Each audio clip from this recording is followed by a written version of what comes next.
ठाकुर का कुआं कहानी प्रेमचंद द्वारा लिखित एक सामाजिक यथार्थवादी रचना है जो भारतीय समाज में व्याप्त जातिवाद और छुआछूत की अमानवीयता को दर्शाती है। ये कहानी एक दलित महिला गंगा और उसके बीमार पति जोखू के इर्द गिर्द घूमती है, जो समाज की सख्त जातिगत प्रथाओं के कारण पीड़ा सहने को मजबूर है। जोखू बीमार है और गंदे पानी के कारण उसकी तबीयत और बिगड़ रही है।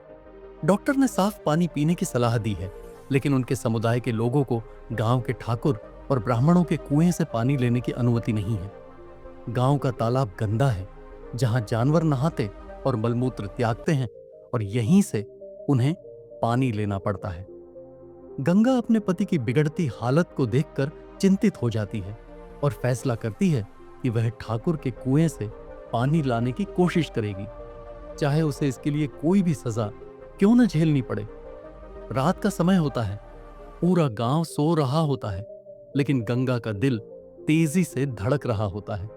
उसके कदम कांप रहे होते हैं, लेकिन अपने बीमार पति के लिए उसकी हिम्मत उसे आगे बढ़ने के लिए मजबूर करती है। जब वह कुएं तक पहुंचती है तो देखती है कि वहां पहले से ही कुछ ऊंची जाति की महिलाएं पानी भर रही हैं। वह दूर छिपकर उनके जाने का इंतजार करती है।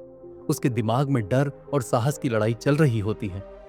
वह सोचती है कि अगर किसी ने देख लिया तो क्या होगा। ऊंची जाति के लोग दलितों को अपने कुएं से पानी भरते हुए देखकर मारने पीटने में देर नहीं करेंगे। हो सकता है कि उसे पूरे गांव में घसीटा जाए, उसे सार्वजनिक रूप से अपमानित किया जाए या फिर उसका बहिष्कार कर दिया जाए।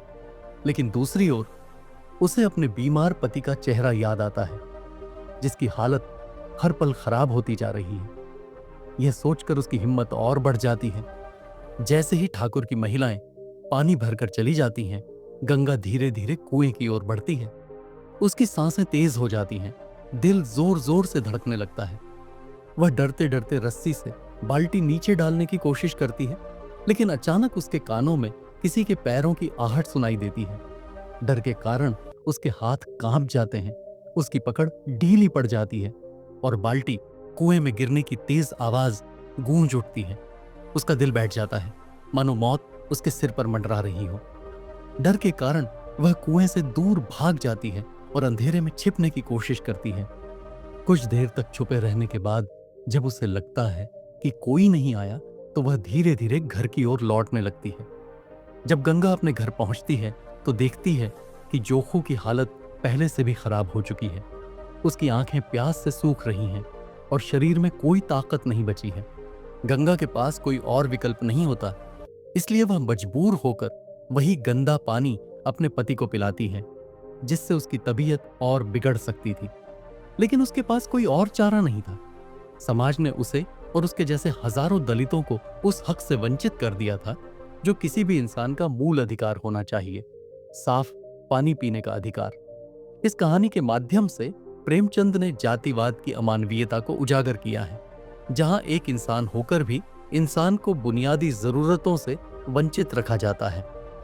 ठाकुर का कुआं केवल एक कहानी नहीं है, बल्कि ये उन हजारों दलितों की वास्तविकता है जो वर्षों से सामाजिक भेदभाव और अन्याय का शिकार होते आए हैं।